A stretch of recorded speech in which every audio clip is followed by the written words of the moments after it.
बिस्मिल्लाहिर्रहमानिर्रहीम। This is Shamsul अमीन। आज हम लोग डिस्कस करेंगे पोटेंशियल एनर्जी। सबसे पहले what is potential energy. Potential energy हमारे पास क्या है? सो डिफिनेशन हमारे पास ये है, एनर्जी ड्यू टू पोजीशन और कॉन्फ़िगरेशन और energy due to position of an object is called potential energy. For example, ये हमारे पास एक मास है, a mass of an object of mass m, और ये ऑब्जेक्ट हमारे पास एक सरफेस पर पड़ा है। अब मैं क्या कर लूं, इस मास को जो है मैं इस तरह ऊपर की तरफ उठा लूं। तो यहां पर देख ले कि ऊपर उठाने में मैंने क्या किया, वर्क डन किया है। ये वर्क डन यहां पर इन the form of potential energy इस मास में क्या हो गई, अपीयर हो गई।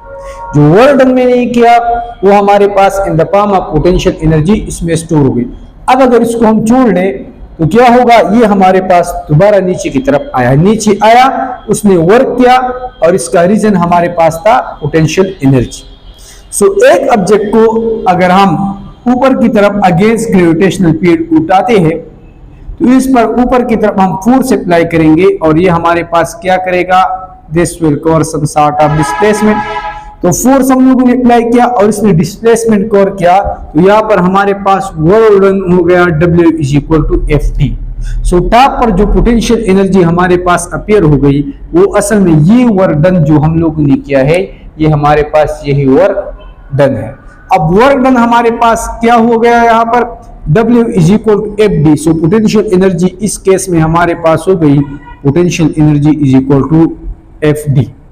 अब ऑब्जेक्ट को जब हम ऊपर ले जाएंगे तो ऑब्जेक्ट का नीचे की तरफ फोर्स है, वो हमारे पास है वेट। इस पर हम ऊपर के डायरेक्शन में जो फोर्स लगाते हैं वो इसी वेट के बराबर होती है। सो जो फोर्स होती है this is equal to weight is equal to mg। So यहाँ पर हम लोग लगाएंगे फोर्स के बजाय mg, तो हमारे पास बनेगा mgd। जो डिस्प्लेसमेंट इसने कवर किया है this is equal to h। अगर d को h से रिप्लेस कर ले तो पोटेंशियल एनर्जी हमारे पास बन जाएगी mgh। So this is the formula for gravitational potential energy. जब हम ग्रेविटेशनल फील्ड में एक ऑब्जेक्ट को एक हाइट पर ले जाते हैं तो उसमें जो पोटेंशियल एनर्जी बन जाती है वो मीटर है, g का मीटर पर सेकंड स्क्वायर, मास हम किलोग्राम में लेंगे तो ऑटोमेटिकली हमारे पास पोटेंशियल एनर्जी हम लोग लेंगे, हमारे पास आ जाएगी जूल में। अब यहां पर आप लोग देख ले, do note that potential energy हमारे पास है, it is a scalar quantity. Potential energy हमारे पास क्या है, this is a scalar quantity. इसकी हमारे पास कोई डायरेक्शन नहीं होती, there is no direction of potential energy. अब कौन कौन सी चीजों पर ये डिपेंड करती है, तो फार्मूले में देख ले mgh। सो एक m है, एक g है, एक h।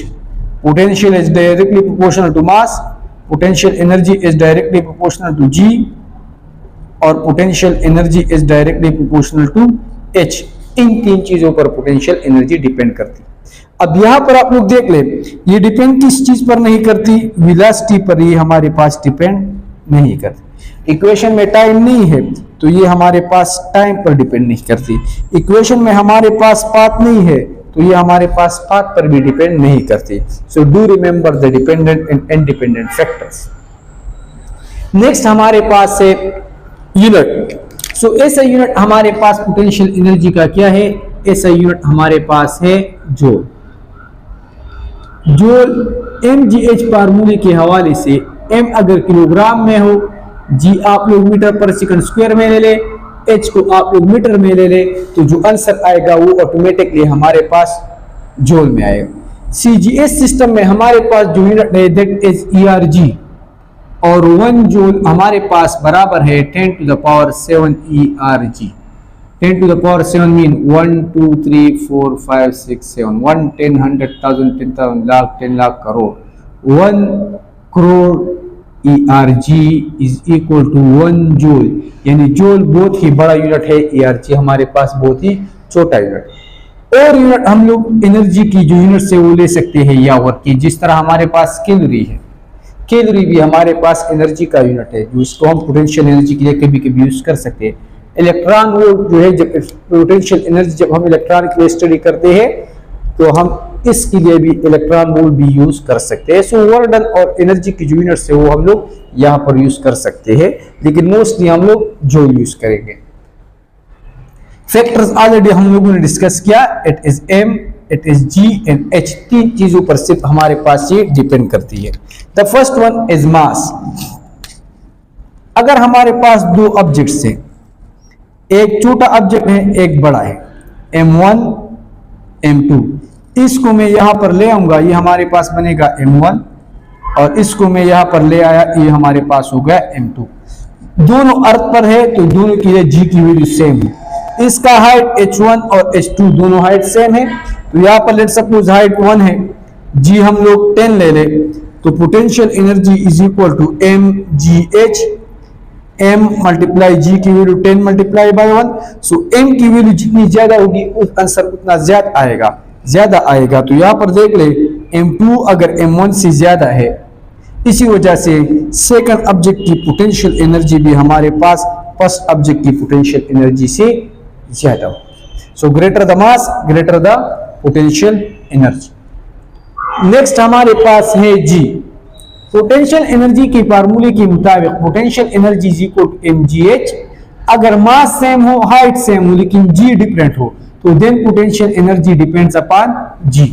फॉर एग्जांपल हमारे पास ये दो ऑब्जेक्ट्स है, दोनों 1 kg है और दोनों 10 मीटर हाइट पर है, या जितनी भी हाइट की वैल्यू है, लेकिन दोनों हाइट सेम है, लेकिन एक जमीन की सतह से ऊपर है और दूसरा हमारे पास मून की सतह से ऊपर है, तो किस में पोटेंशियल एनर्जी ज्यादा होगी? तो अर्थ पर वैल्यू हमारे पास ग्रेविटेशनल की वैल्यू है g विच इज 9.8 और मून पर वैल्यू हमारे पास अर्थ की 6 टाइम कम है, यानी 9.8 डिवाइड बाय 6। यहाँ पर ये वैल्यू हमारे पास कम है, तो यहाँ पर आंसर हमारे पास पोटेंशियल एनर्जी भी कम होगी। सो इस ऑब्जेक्ट में पोटेंशियल एनर्जी कम होगी, इसमें पोटेंशियल एनर्जी ज्यादा होगी।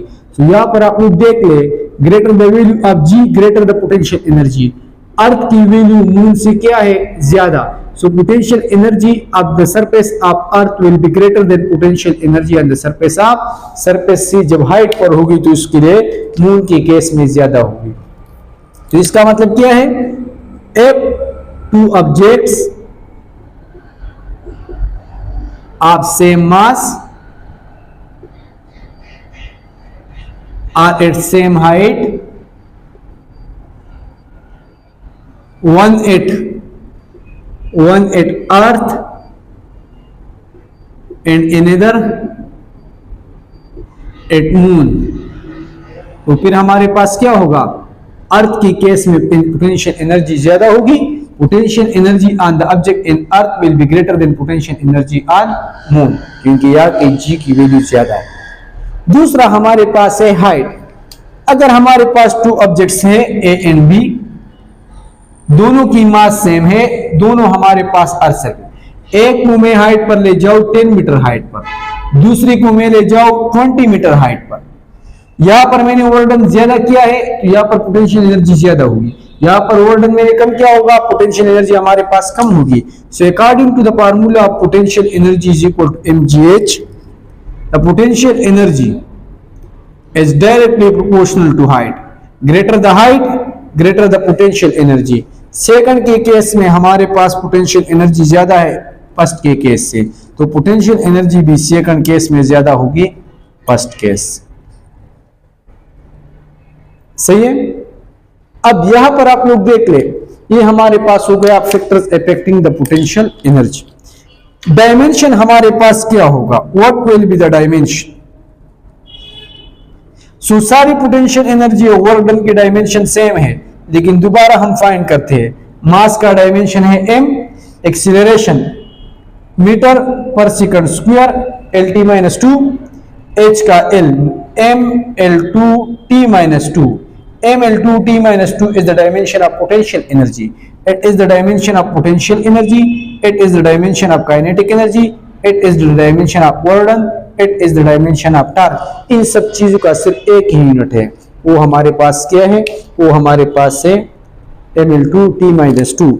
It is also the dimension of PV, product of pressure and volume. Pressure and volume का ये हमारे पास यूनिट है, बिकॉज W हमारे पास बराबर है PV का। It is also the dimension of power and time, power and time. The dimension of power into time, the dimension of product of power and time is equal to dash potential energy. The dimension of pressure and volume is equal to what? So it is equal to potential energy. सबकी dimension हमारे पास same है।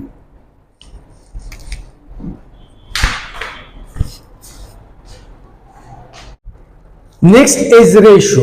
Ratio में देख रहे potential energy is equal to mgh। इस फार्मूले के मुताबिक मास को डायरेक्टली है। So potential energy 1/2 is equal to m1/m2। जब दो ऑब्जेक्ट्स है, एक का मास 1 है, दूसरा का मास 4 है और दोनों की g और h सेम है, पोटेंशियल एनर्जी की रेशियो क्या होगी? सो ये हमारे पास m1 m2, m1 और m2 की रेशियो क्या है? 1/4। सो पोटेंशियल एनर्जी की रेशियो भी हमारे पास 1/4 हो। यहां पर देख ले, same rules applies here. Potential energy g को डायरेक्टली है। So potential energy for two objects, एक ऑब्जेक्ट अर्थ के ऊपर है, दूसरा ऑब्जेक्ट मून के ऊपर है, तो potential energy on earth surface is equal to g on earth divide by potential energy on moon is equal to g of moon. अगर हमारे पास दोनों ऑब्जेक्ट की मासेस भी सेम है और हाइट भी सेम है, सो जो अर्थ और मून की जी की वैल्यू है हमारे पास, वही हमारे पास क्या होगी? वही हमारे पास रेशियो होगी। इसको कंप्लीट कर लेते हैं। G of e is equal to, moon की वैल्यू क्या है? G of e divide by 6। सही है, तो ये हमारे पास आप लोग देख ले, g of moon divide by g of 6, तो ये जी और ये जी हमारे पास कैंसिल हो जाएगी, या हम लोग लिखेंगे जीई और इसको हमारे पास बन जाएगा 6/GE।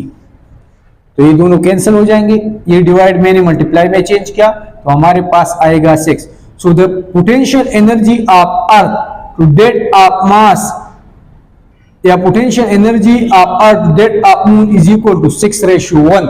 इसका मतलब क्या है? इसका मतलब ये है कि एक ऑब्जेक्ट की पोटेंशियल एनर्जी हमारे पास अर्थ पर मून की 6 टाइम्स ज्यादा होगी। अगर आपको कहे कि एक ऑब्जेक्ट की पोटेंशियल एनर्जी हमारे पास 10 जूल है, ये हमारे पास एक ऑब्जेक्ट है, इसमें 10 जूल पोटेंशियल एनर्जी है, लेकिन ये हमारे पास मून पर है। अब अगर सेम ऑब्जेक्ट सेम हाइट पर, मास और हाइट गिवन नहीं होगा, लेकिन अर्थ पर दो, फिर इसकी पोटेंशियल एनर्जी क्या होगी? तो अर्थ पर इसकी पोटेंशियल एनर्जी 6 टाइम्स ज्यादा होगी। 6 टाइम्स ज्यादा क्यों होगी? क्योंकि अर्थ पर पोटेंशियल जी की वैल्यू भी 6 टाइम्स ज्यादा है, तो पोटेंशियल एनर्जी यहां पर हो जाएगी 6 × 10 इज इक्वल टू 60 जूल। सही है, so this is the most important. इसके अलावा हाइट पर भी डिपेंड करती है। Potential energy of object 1 divide by potential energy of object 2 is equal to h1 divide by h2। इस केस में m और g कांस्टेंट होगा, इसमें m और h, इसमें g और h। अगर कुछ भी कांस्टेंट ना हो तो फिर हम लोग क्या करेंगे? तो फिर इस तरह होगा कि m, फिर potential energy 1 is equal to m1 g1 h1, और दूसरे ऑब्जेक्ट के लिए potential energy 2 is equal to m2 g2 h2। फिर हमारे पास रेशियो हमारे पास ये हो। फॉर एग्जांपल आप लोगों को कहे कि m1 रेशियो m2, या m1 m2 का 2 टाइम है, m1 is 2 times of m2, और ये हमारे पास मून है, ये अर्थ है, अर्थ को 1 कहे और मून को 2। मून पर वैल्यू क्या है? g of moon g of earth की 6 टाइम कम है, और ये जो हाइट है h2, ये h1 का हाफ है, h2 is equal to h1/2, g2 हमारे पास g1/6 के बराबर है। आप लोग रेशियो पॉइंट कर ले, तो एक पॉइंट आप लोग याद रखें कि रेशियो के केस में गिवन वैल्यूज हमेशा आप लोगों को स्ट्रेट लिखने हैं फॉरवर्ड फॉर्म में। जिस तरह हमारे पास ये है, m1 के बजाय इस इक्वेशन में लिख ले 2m2, यहाँ पर ये डिवीजन यहाँ पर लाए, h1 is equal to h2 into 2h2, h1 के बजाय लिख ले 2h2, यहाँ पर g1 यहाँ से पॉइंट कर ले, g1 is equal to 6 time of g2। इससे कैलकुलेशन इजी हो जाएगी। सो यहाँ पर देख ले, potential energy 1 by potential energy 2 is equal to m1 के बजाय लिख ले 2m2, G1 के बजाय लिख ले 6G2, H1 के बजाय लिख ले 2H2 और नीचे M2G2H2, ये सारे कैंसिल हो जाएंगी। 2 2 जार 4 और 6 4 जार 24, सो हमारे पास आ जाएगा 24 divide by 1, so answer is 24:1। अगर आप लोग इस इक्वेशन में H2 के बजाय H1/2 लिख ले, G2 के बजाय G1/6, फिर भी आंसर सेम आएगा, लेकिन उसमें मिस्टेक के चांसेस हमारे पास ज्यादा है। नेक्स्ट आप लोग नोट कर ले कि potential energy is path independent. ये हमारे पास एक सरफेस है, एक ऑब्जेक्ट को मैं इस तरह 10 मीटर हाइट पर ले जाऊं थ्रू लिफ्ट या ऑटोमेटिक, ए से बी पर आ गया, और दूसरी केस में ये ऑब्जेक्ट सी से आ गया थ्रू स्टेयर्स या इस रास्ते आ गया बी पर, तो ये रास्ता लंबा है, लेकिन हम कहेंगे कि दोनों केसेस में ऑब्जेक्ट में पोटेंशियल एनर्जी हमारे पास क्या होगी, ये एक जैसी होगी। रीजन हमारे पास ये कि पोटेंशियल एनर्जी सिर्फ और सिर्फ इस हाइट पर जो है डिपेंड करती है। अब यहाँ पर आप लोग देख लें, फिर क्वेश्चन आएगा कि ये हमारे पास एक लिफ्ट है और ये एक खास वेलोसिटी से चल रहा है, उसमें एक मास, इस मास की पोटेंशियल एनर्जी किस चीज पर डिपेंड करेगी, तो ये m, g और h इसकी वेलोसिटी से कोई लेना देना नहीं है। हम सिर्फ इस पॉइंट पर पोटेंशियल एनर्जी को देखेंगे कि मास क्या है, g क्या है और हमारे पास h क्या है। अब यहां से एक ऑब्जेक्ट आप लोग 10 मिनट में ले जाए, इसको आप लोग 50 मिनट में ले जाए, किसमें पोटेंशियल एनर्जी ज्यादा होगी, दोनों की सेम होगी, टाइम पर भी डिपेंड नहीं करता। Obtain your energy on moon, potential energy are unequivocal the same mass and same height। तो ऑलरेडी हम लोगों ने फाइंड किया कि potential energy of earth divide by potential energy on moon, ये हमारे पास 6:1 के बराबर है। तो इस इक्वेशन को आप लोग यूज कर सकते हैं, सही है, ये ऑलरेडी हम लोगों ने फाइंड किया। एक और किस्म का एमसीक्यूज आ सकता है कि which one of the following has more potential energy, 1m2g3h 2m2g2h, इस तरह डिफरेंट वैल्यूज गिवन होंगे। तो आप लोग इस तरह कर ले कि इसको सॉल्व कर लेंगे। यहां पर लिखेंगे ये mgh आप लोग सारी साइड पर लिख ले, 1 2 3, 1 मल्टीप्लाई 2 मल्टीप्लाई बाई 3, 3 2 जार, यहां पर 6 आता है। mgh 2 2 2 2 2 जार 4, 4 2 जार 8 mgh, यहां से 4 1 जार 4, 4 3 जार 12 mgh। तो यहां पर 8 mgh, 12 mgh, 6 mgh, यानी यहां पर आप लोग देख लें, ये यहां पर ये 12 है, तो मास जो भी हो mgh इस यहां पर तीनों में सेम होंगी, तो यहां पर आंसर 12 आ रहा है। इट मींस यहां पर पोटेंशियल एनर्जी हमारे पास ज्यादा है। एक और पॉइंट नोट कर ले, इसको आगे हम डिस्कस करेंगे कि जब ऑब्जेक्ट हमारे पास सर्टेन हाइट पर होता है उसमें पोटेंशियल एनर्जी होती है, जैसे ये नीचे की तरफ आता है ये काइनेटिक एनर्जी में कन्वर्ट होती है। अब अगर एक ऑब्जेक्ट को एक खास काइनेटिक एनर्जी से हम ऊपर की तरफ पेंगे तो इसकी काइनेटिक एनर्जी कम होगी क्योंकि इसकी वेलोसिटी डिक्रीज होती है, और टॉप पर हमारे पास इसमें सिर्फ और सिर्फ पोटेंशियल एनर्जी आ जाएगी जो mgh के बराबर है। So kinetic energy potential energy में भी कन्वर्ट होती है और पोटेंशियल काइनेटिक में भी कन्वर्ट होती है। इसको हम बाद में वर्क एनर्जी थ्योरम में और inter conversion of work and energy में भी इसको डिटेल से डिस्कस करेंगे। So this was enough for today, thank you.